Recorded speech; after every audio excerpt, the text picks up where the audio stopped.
1.3 iris, 50 shutter speed, ISO 250. Mm-hmm.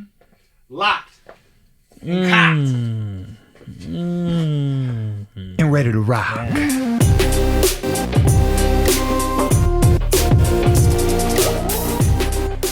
Yeah. Hello, sir. How you doing, sir? I am well. How are you? I'm good. It's another show. Have you seen, I wrote this down because I thought this was interesting. To date, and this has happened like within the last year, Shakira, Jimmy Iovine, Lil Wayne, and Bob Dylan have all sold their music publishing. Oh, wow. Like the entire catalog. And people online are talking about the biggest one being Jimmy Iovine, who's the co-founder of Interscope Records, who has his hands in Dr. Dre, Eminem. Through Eminem, everybody that trickles down under him, 50 Cent, all these other artists. It's a very, very strong record label, Interscope Records. For Jimmy Iovine to sign away his publishing rights, people are saying this is a very smart person. This guy orchestrated a deal with Apple, with Dr. Dre. They've opened the school up. He knows what he's doing in terms of the music business. And people are saying when you see him do that, there's a major shift coming in music. Clearly, this man has found that maybe he's jumping the ship before the bottom falls out of the value of music. It's like people are worried about like all these major artists with catalogs that you would argue, like Shakira, Lil Wayne. Like, it's like, why would you sell that? You clearly are going to have more money in the long run. Your family would have way more money in the long run, but it's like there's something in the underground going on. Like, people are starting to jump ship and just, here, buy it, take it. Taking the quick payout now. Shakira owns all of her stuff? She owns her masters? Whatever she owned in terms of publishing, however that's split.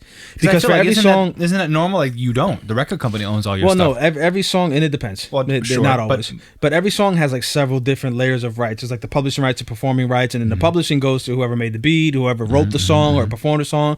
So anyway, she's sold whatever portions that she's owned for her songs, for her catalog, she's like sold it. So maybe there's something that we don't know. So people are saying, it's clear that some of these major artists, they're seeing that the quick payout now is going to be worth more than whatever's coming down the pipeline. And the biggest one was, like I said, that people are like, well, Jimmy Iovine is kind of on the management side of this. He's not just an artist.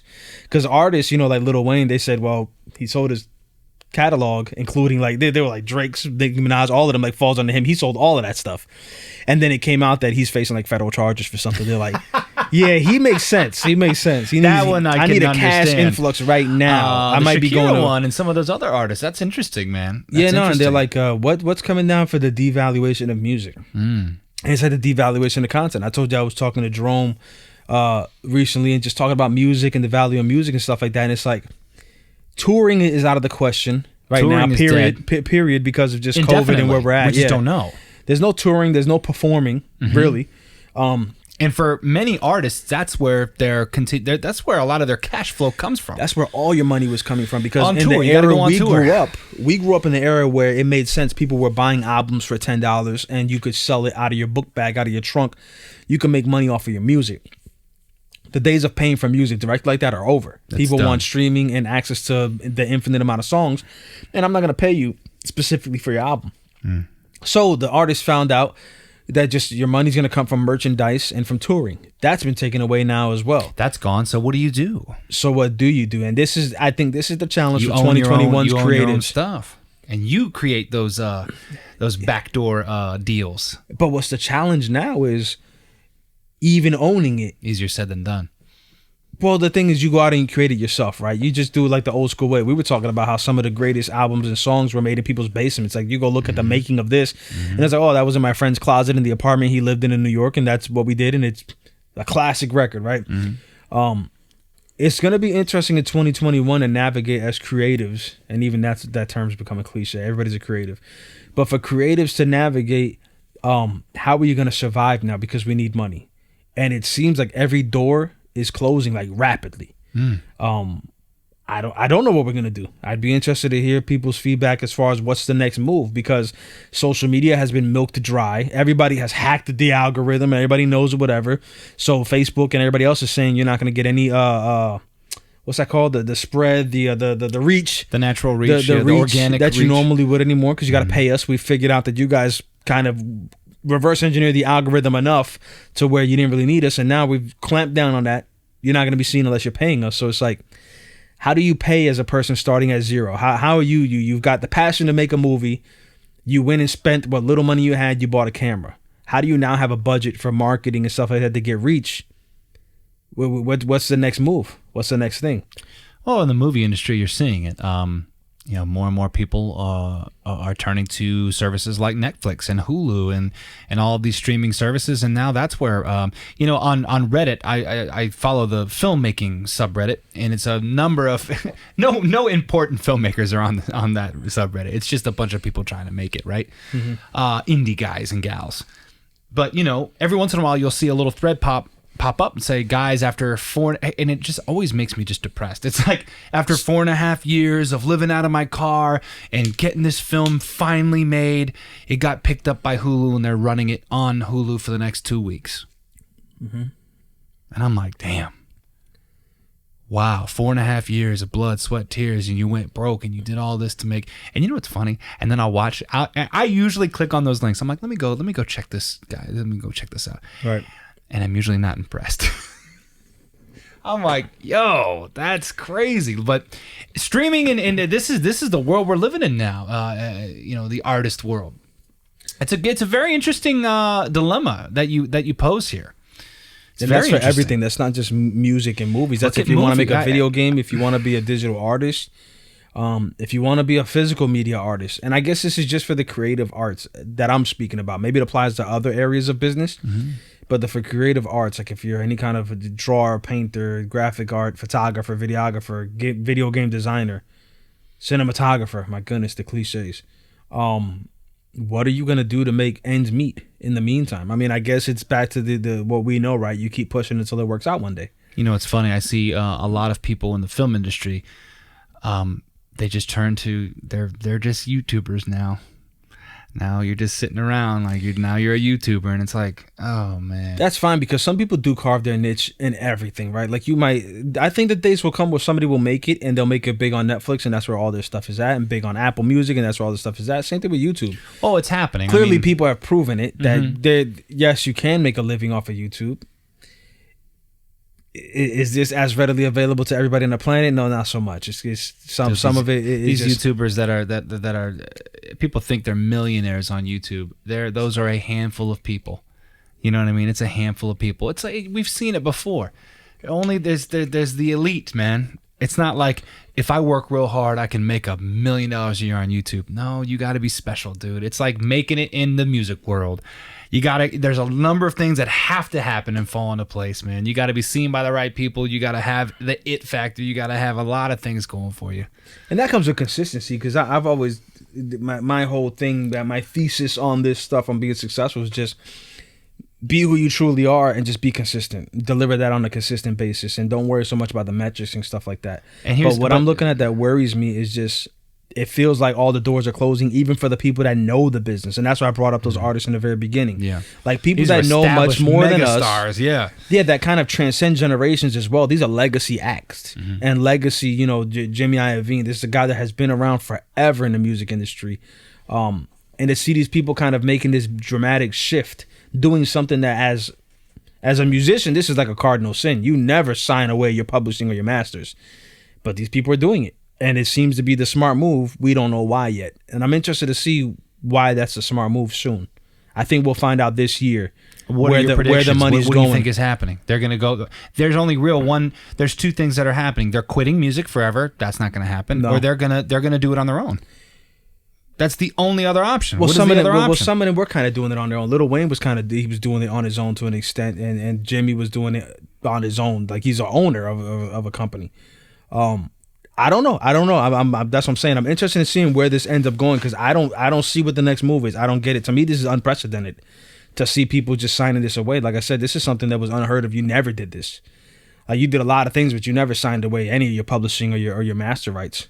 You fought tooth and nail to the bitter end to get those. Yeah, it was never on the table once you had them to give up any percentage whatsoever. Dude, going back to just like artists and trying to make it in any of these disciplines. Imagine how many people that are consistent, that have super crazy good talent, that do all the right things, and they just your chances are still so slim. There are millions of people out there that are crazy talented that could be on television right now, that could be on iTunes right now, that could be making your next movie right now, but they're never going to get it. It's a wild thing to try to do. There's a huge lottery factor to it. Yes. There's a big lottery factor to it, but also I lean more on the individual person. Yes, there's a high chance, right? But then there's also this issue where people are not as well-rounded as they should be. You might be the greatest rapper on the planet, but your business acumen is horrible. You know what I mean? Like you might have gone in there for a month. Even people that are killing it and do all the right things is what I said. Like they're still they still not going to get a chance. You might not get a chance. It's just such a hard thing to break into. I think with the right business ethic, you can get around the right people eventually. You know, if you don't give yourself a hard time limit, like if I don't make it by 2022, that's it. It didn't work out for me. Like if you just keep rolling into things, like I see it the way we've building the business that we're doing now. If you kind of do good work, treat people with respect, follow up with people, you will naturally, if you are doing things the right way, you will naturally start developing relationships. And then at some point, you have to start being strategic with what relationships you're focusing on and who can get you to the next spot. Yeah, I think we're on two different levels here. I'm talking making it big and becoming a massively successful artist, director, or something like that. You're talking about just in business or just in life. You work hard. And you do the right things. You're gonna find success. A little bit of both. I see what you're saying. I'm just saying. I think there's I think the channels that we're like thinking about a little separately here is, I think you can be successful and you could be a big artist. Now, will you be in that echelon of the legendary greats that are making millions and millions and millions and shaping the entire genre? Yes, that's a major lottery there, and that takes a lot of time and really running into the right people. That to put to your point, there is no A, B, C, D path of success and you will get this. Mm-hmm. There is none. Mm-hmm. There is a lot of a chance there. There's a lot of chance. Look at our industry and look at the we've had some success. Mm-hmm. And a lot of that success had nothing to do with us going out and finding it. It had a lot to do with people we knew that put us in front of other people. And a lot of people don't get that opportunity. So that's why you got to come ready to. You got to be like you got to show when up those every opportunities, shot. right? When show up every shot. You have to, and our motto for a while has been, just every edit that we're doing, like it's got to be better than the last one, or we got to put everything into this thing, because you never know. You never know. You just don't. You never know who's going to see it next. You never know who's it's going to strike a chord with, and they say, man, these guys are fantastic. You got to work with these guys. Well, and it's the old saying, you have to treat the janitor like the CEO. You treat people with respect, and you never know who's looking at you. Mm-hmm. You never know who knows who. Mm-hmm. You never know when you disrespect the janitor. That janitor has a cousin who's the president of whatever the heck, and then you sit in that meeting, and it's like, oh, you're so and so. I heard about you. Mm-hmm. Nah, I don't want to work with you. Yeah. And I think a lot of times people just don't show up. They won't show up, and they'd rather spend way more time criticizing and complaining and pointing the finger about why they don't have X, Y, Z. Yeah. It's like, do you show up to every shot with the same enthusiasm, or are you only taking it when people are cheering you on? It's tough. It really is tough. That's probably one of the harder things about building a business and chasing a dream in general is, are you going to chase it when nobody cares? Mm-hmm. When nobody's giving you likes, shares on Facebook, when nobody's patting you on the back and saying, that was a really nice song, that was a really nice video.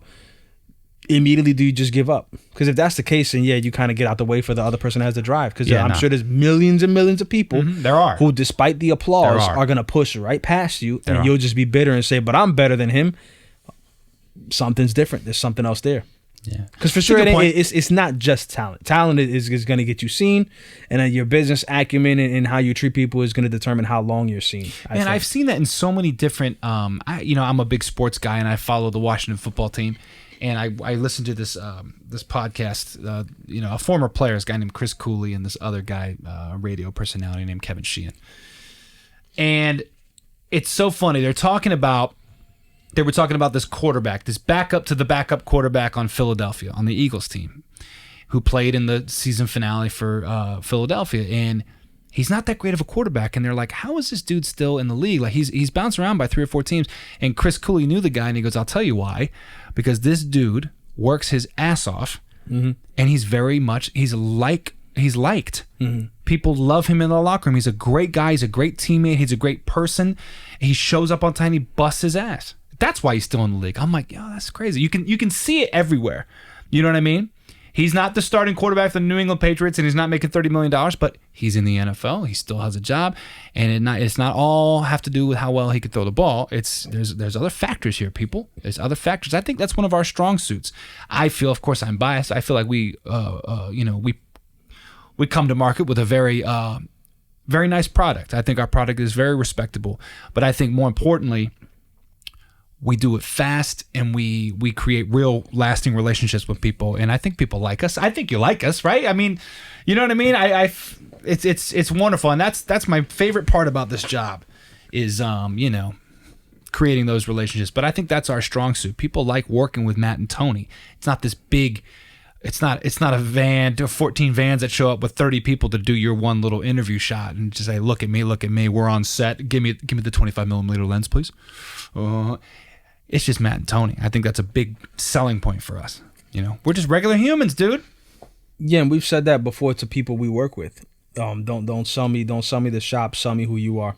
We're just regular people. Everybody. Man. We're not the only people in Virginia Beach with a camera. Not. There's people right now. You can Google videographer. You can find a bajillion of them right around us, dude. What is it? Everybody has a camera these days, huh? Everybody's a photographer. Everybody's a cinematographer. That's my favorite one. The video stuff reminds you of the music stuff. It's real parallel. And everybody's got a camera. Everybody's got a microphone. And on both sides, whether you have a camera or a microphone, do you have anything to say? It's really like, what are you saying? That's going to be the difference. Do you have anything to say? Well, yeah. I mean, everybody can shoot 4K. Everybody can go out and get a gimbal these days. Everybody can show up with cool looking gear, just like we do. Yeah, no, you're gonna. But who's behind that camera, and how well are you storytelling, baby? And we're all gonna do the same tutorials ad nauseum. That's kind of why we haven't, at least for me, and I think we talked about it. Like, we haven't said we have to do tutorial right now because we're gonna retell what everybody else is told. Yeah. You're gonna shoot your speaking portions in 24 frames or 30 frames. You're gonna do your B-roll in 60 frames or 120. Yeah, here's the thing: we're not focusing on that. We're focusing on creating great content for other people to help their businesses. That's what we're focusing on right now. That's just what we're doing. I'd like to tell more real stories about just people struggling. We originally started this like that, and we've had some of those conversations, but I still think that's what's beneficial because everybody's showing their highlight reel. Everybody is they're directors, CEOs, cinematographers, and nobody's saying I struggled to make my rent last month and here's how I made it through it. Nobody. We had this weird illusion, and we got to look it up one day. I don't know if I could pull it up quick enough, but the thing I had told you where there was like the 1% of earners, like the average earnings is like 200,000 or something like that. You talking about the 1% in the United States of America? Like what is the average income of the 1%? What is Look it up. Average because it was much smaller than I thought it would be. Of the let's say the top 10% to start. Yeah, top 10% of earners. Because that's a small demographic. 10% of the population in America. What's the average income of the top 10%? Any guesses? I mean, it's got top 10%. That's got to be, $300,000, $400,000, $500,000 a year, something like that. The top. This is no. I don't want to do Wikipedia. No, I don't want to do Wikipedia. No. See, this is what we do. You got to consider the source here. What you got, buddy? I'll tell you Wikipedia real quick, just so we're not quiet the whole time. But the top 5% of households, according to Wikipedia, and we can find their source because Wikipedia puts sources under it. Top 5% of households have incomes of $166,000. Top 5%. That's the top 5%. $166,000 according to them. It's crazy. What does that tell you? Like, that's crazy. Like, would you have thought that? Like, you think top 5%, the richest 5% in the country. Another source here, Investopedia. Is only making 100. Investopedia says the top 10% makes 160.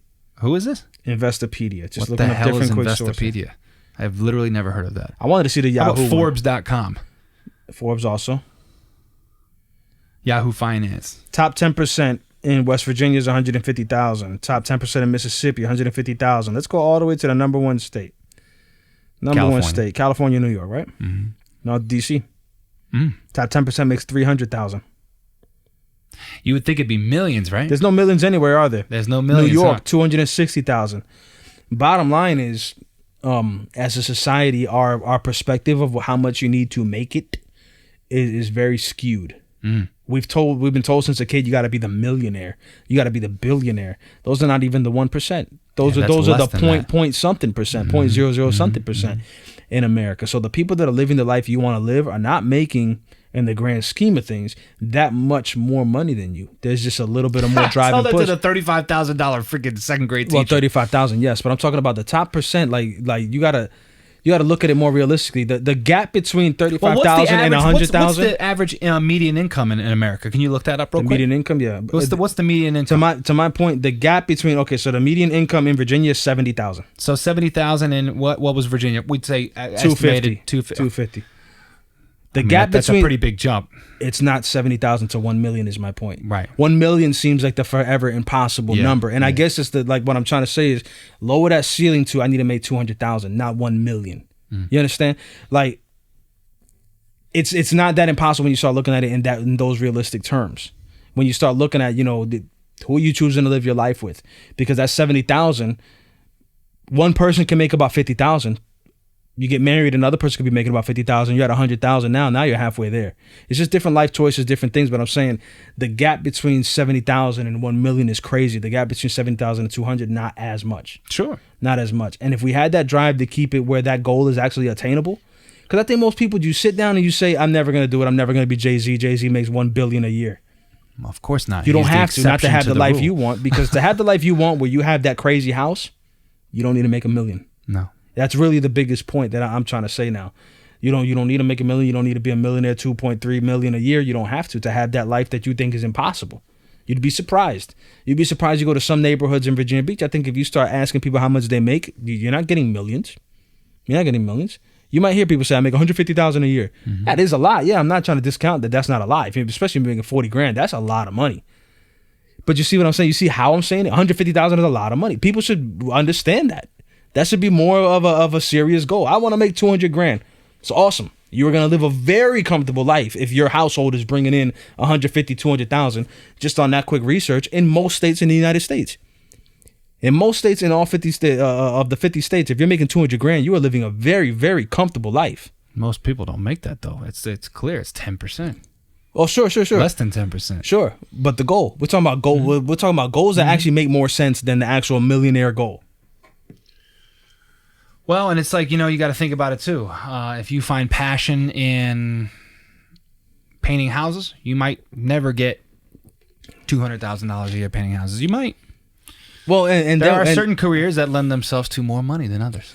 It's just, it is what it is. It's complicated because you then have to assess how much money do you need to be happy, and that answer is going to be different from every single person. Because the guy painting houses, he could make 200,000 probably. You got to start your own painting company now. Yeah, no, that's what I mean. That's what I was about to get at. We're about to get at. That's the point. You're gonna have to make some partnerships. You're gonna have to go out there and start painting not just houses. You're gonna have to paint the entire, schools. You're gonna have to have federal buildings and stuff. A fleet of 4 trucks and some employees. And there's a lot of weight and responsibility that comes with that. Yeah. So it's a balancing act. How much money do you need to truly be happy? How many vacations do you need to take? Do you need to take 4? Do you need to go to Bahamas every year? Can you go just to do a staycation? Can you go 3 states away, go see the Grand Canyon or something? Can you be like my family and a lot of families in America and haven't taken a vacation in years?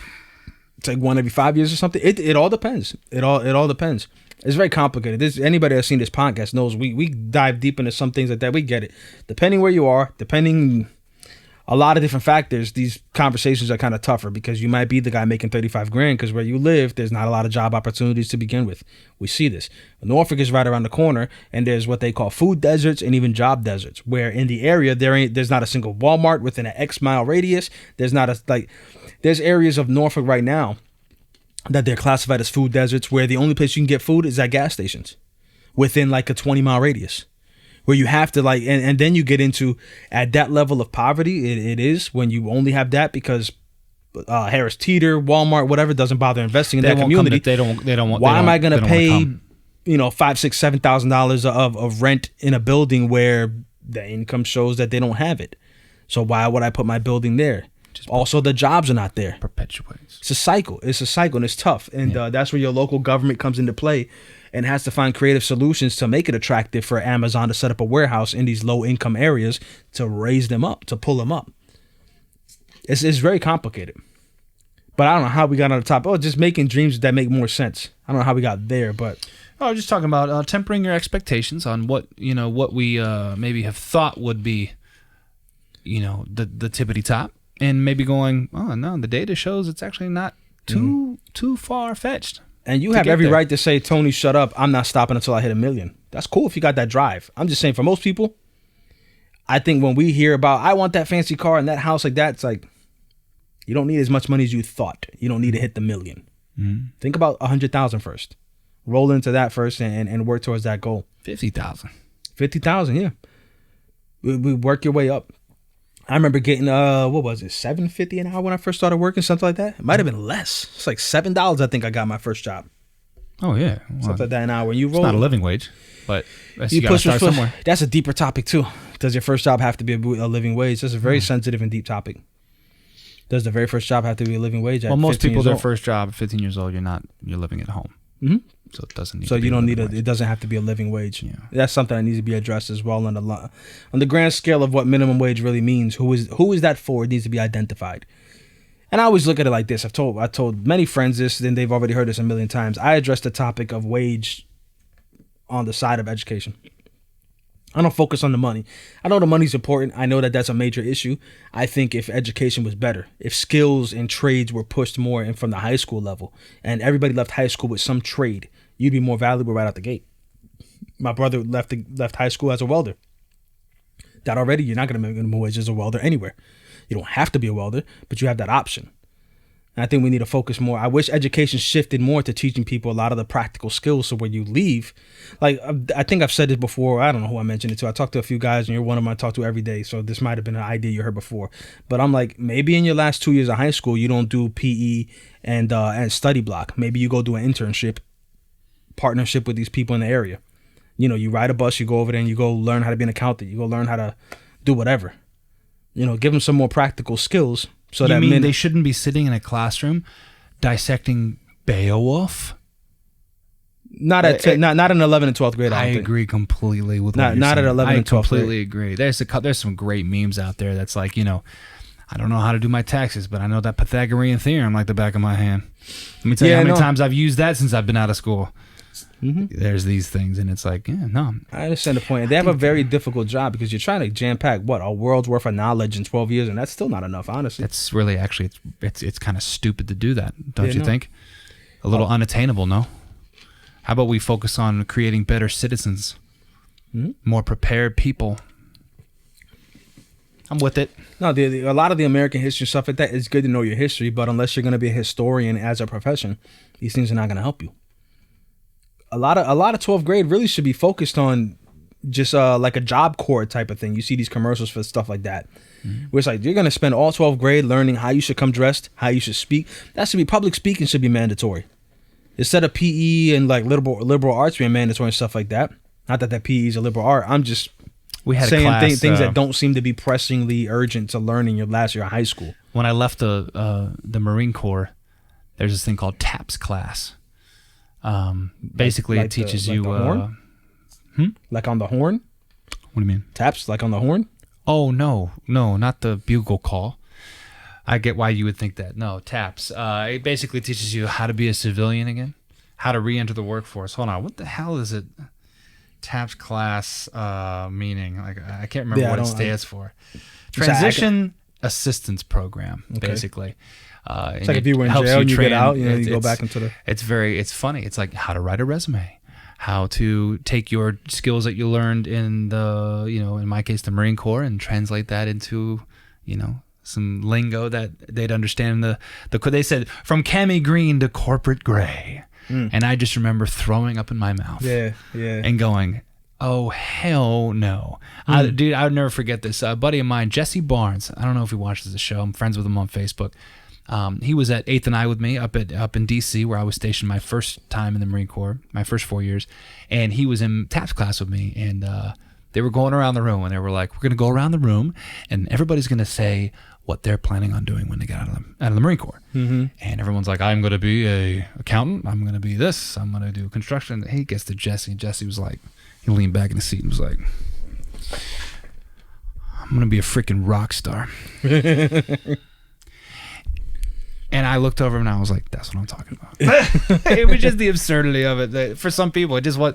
But yeah, from cami green to corporate gray. That was like the slideshow, title. And I just remember laughing. But you got to teach these kids something. Because I correct me if I'm wrong, people, but I mean, think about your high school education. Has it really done anything for you? Like, has earth science prepared you for the rigors of adult life? Has, reading, writing, learning how to be a good writer. I get that. There's some things, physical education, learning how to take care of your body is some important. resume But writing. I mean, dude, you're right. I mean, let's just start with your senior year. This is like life prep mode now. Like, that should be really devoted. I think your idea about choosing and having seniors in high school have a number of different options off campus to go and volunteer or to intern or to, get a head start. And you can do these things outside of school time, but I think school should focus on that. I think it's a really good idea, man. They do it now. I almost feel like the way you start it is you make VOTEC mandatory. Yeah. Like in 12th grade, you will, instead of... Yeah, because a lot of people are going to go, VOTEC is here, guys. Like, what are we talking about? But you know what's funny? When I was in high school... it's always looked down upon, Yeah, isn't it? no. And it still is in 2021. Like, what? When I was in high school, it never felt like a real option. I honestly didn't even understand what VOTEC was until like either. after I left, and I was like, oh, I could have left here being like learning how to work on cars. I didn't know. Yeah, like I could have been a mechanic when I left. Dude, I could have learned how some carpentry. Like, I didn't realize that. I didn't realize it. There was a lot of stuff that's like, and my brother was fortunate to just ride that wave and leave with a welding certification on a diploma. Like, boom, welding. That's awesome, man. And he's doing that for a living. He's doing it for a living, and he didn't have to work minimum wage. Like it's just, you don't have to. You can go straight to that if you want. Yeah. Dude, Ben Harris, a buddy of mine, Ben, he's an electrician, got out of the Marine Corps. He's an electrician now. Freaking kills it. He's awesome at it. Loves it. Make a great living. He's killing it, man. Yeah, no, good. Thinking about what did you learn in high school, like, I learned a lot, right? But in terms of what are the lessons I carry with me today, they weren't from the teachers. They were from my interactions with other people around me. Like, I learned a lot of stuff. When you say you learned a lot, like, what do you mean? I'm talking about human interaction is what I carry with me today. Right. That I wouldn't have gotten and without high I'm talking school. about those freaking textbooks that we hauled around in the for books 12 themselves, years. What are we doing, man? And the books themselves, no. And there's data dump, dude. And you can see it now. When the way people talk about politics and stuff like that, like, you don't even remember any of your civics class. And no, you don't. You don't remember any of it. Hey, how many of you took 3 years of a foreign language? And how's that working out for you guys? What a waste of freaking time. I had one of the best Spanish teachers on the planet, and she knows who she is. And I interact with her on Facebook often, and I love her. Miss Rowan. She's the best. That wasn't a waste of time. You were amazing. I'm just saying there are things that we're forced to do that maybe we don't force people to do it anymore. Like, we talked about this know what I'm before. saying? Like, doesn't it feel like the school system is set up to make worker bees? Yeah, it is. No, it absolutely is. You're not setting them up for machine independent is set thought. for that. Yeah. You're setting them up to be a worker bee and to not challenge authority. I said it before, even on the college level.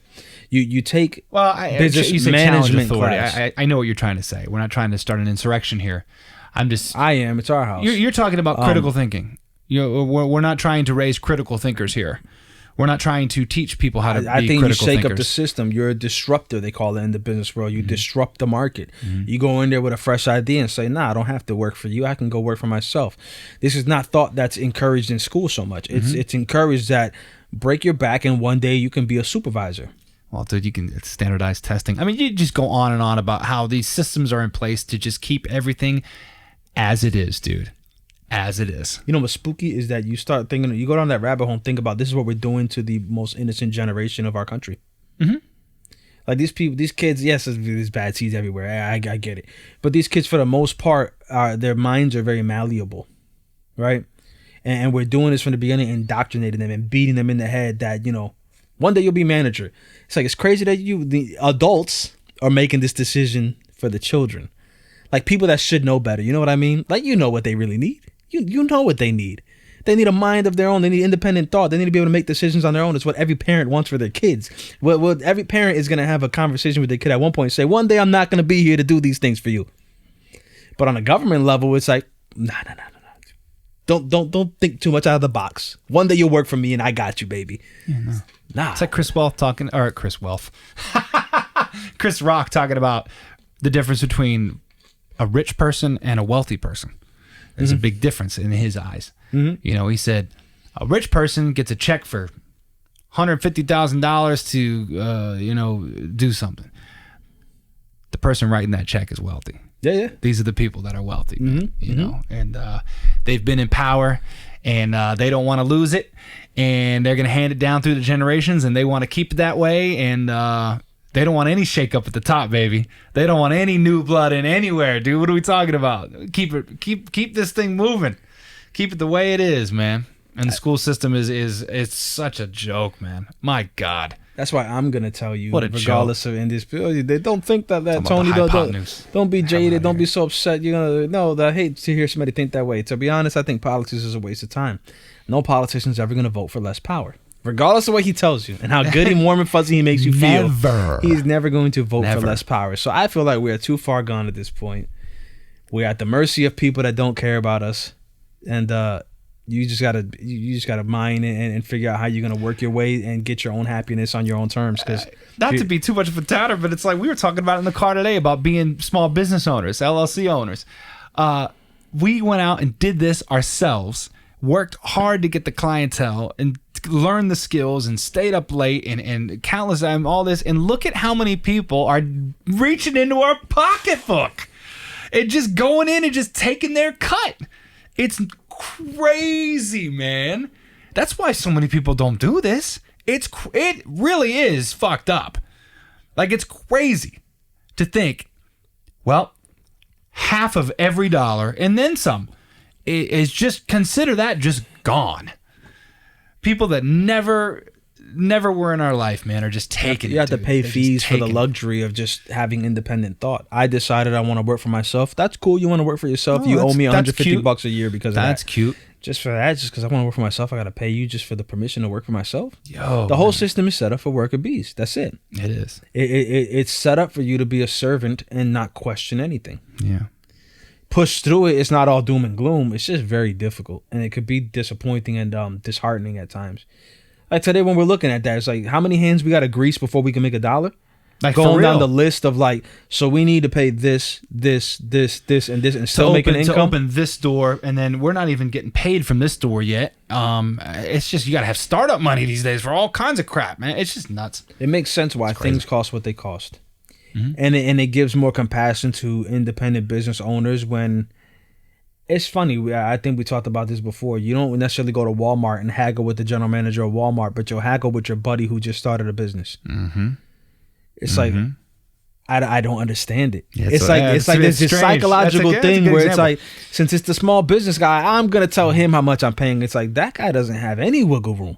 How much are you charging me for this? That guy's bread barely making money. How much is this bread? Or $12 for this loaf bread? Go talk to the people where their cost is pennies on the dollar. And then small business owners who are taking pennies home. Like, literally. Well, that's your choice, Tony. This is researchable right now. This is not BS. You literally have to give up about 50% of each dollar. This is not, you can Google it yourself. This is not us trying to say, woe is me, look how hard it is. It's 50% of each dollar, minimum. And then if you have an office space and all this stuff. God, if it was easier, more people would do it. And if it was if it was easier and the government stayed out of the way. Walmart doesn't want that. It would be cheaper. It'd be cheap. It'd be a lot cheaper if the government stayed out of the way. You know what's crazy? It used to be this way before Walmart, before all these big. It used to be. It was small towns and small businesses. And I have a pumpkin. It's on sale for $1. Give me your $1. Here's a pumpkin. This country was, dude. And now it's just like, I have a goat. You have a cow. Let's trade. Yeah. Now if you do that, it's like, you're doing what now? No. You got to pay me the animal fee for owning it, and then you got to pay the transfer fee of the title. We gotta change the light bill here because we're signing up for we will now be in this lease. Yeah. Dominion Power wants $15 just to change the name on the bill. Just to change the name, man. On the bill. I did the math. So $15, figuring conservatively, it's gonna take that person maybe a minute to type our name in there, to delete the previous name and to type our name. If you do, what was it, $15 times 60? That's a quick one. $15 for that service times 60 minutes in an hour. Mm-hmm. You're getting paid $900 an hour. That's what they're getting paid. This is simple math. $900 an hour to change the name on a bill. That's what Dominion Power is taking home. If that person, all he did was for 8 hours a day was change names on bills, he is bringing in $900 an hour of income. That's if he never stopped. I'm sure they do that quite a bit, and I'm sure that a lot of their tasks are pretty quick like that too. And I'm sure that person ain't getting paid $900 an hour. We could do a whole show on just the funny things that have happened to us money-wise of starting a business, We could do a whole episode breaking down other people's money. If he charged you this much, let me tell you, tell you what he spent to make it and how much he really took home. Anyway. All right. Doom and gloom. Nah, it's all good. Push through it. Stop push through the doom and gloom. All these things we just talked about for the last half hour, just push through it. Just push through it. You have no choice. No, yeah, that's. If you choose to go down this path, you have no choice. No one likes a crybaby, dude. That's the reality, and that's a recipe to not get business either. If all you're gonna do is whine and whine and whine and cry, people ain't gonna want to work with you. No, they're never gonna want to work with you. You go into a room, you know who you sound like. You sound like somebody that's never gonna make $1 million. That's the Bill Burr joke. That's exactly what it sounds like. You know who you sound? You sound like somebody that's never gonna make $200,000. Yeah, you sound like somebody that's not gonna make it, man. That's what you sound like. If you ever see Bill Burr, you get that joke. But when people are complaining about how hard it is, that's fine. You sound like somebody that's never gonna make $100,000. That's it. Because if these are the problems you have, the problem, more money, more problems. You should know that, Stanley. You should know this. More money, more problems, guys. That's 100% the truth. Yeah. Anyway. Did you have a little gem of wisdom you wanted to share? Did you have anything ready? No, I don't. I might. If not, we'll wrap it up. Let me see. Tony's gonna give us some more gems. I actually keep some quotes here. All right. Just regularly. Real quick. All right, so if you read Animal Farm, nothing to do with nothing, but there's a quote that I thought was funny, and it's cool. All animals are equal, but some animals are more equal than others. Ain't that the truth, baby? I'm Tony. I'm Matt. This is Tsunami Podcast. Yeah, man. That's life. That's life. Oh man. All animals are equal. That's fun. Some animals are